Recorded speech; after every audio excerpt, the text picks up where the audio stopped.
Hello guys,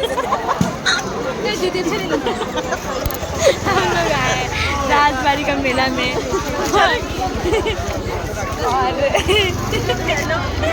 और यहाँ पे शहनाज घूमने खाएगी।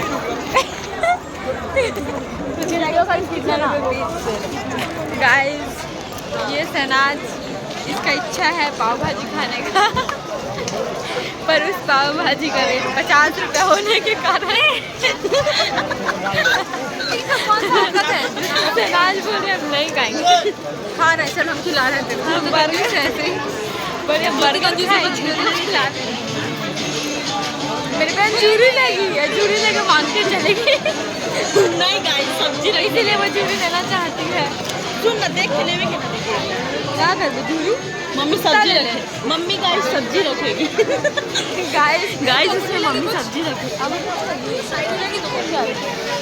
ले, हम नहीं लेंगे लेकिन বাচ্চা মানে দাদা খেলছে ফাট ফাট করে পানি এখন একালে খালি 10 টাকা দিও না দেবো তুমি আছি তো আমি কত টাকা?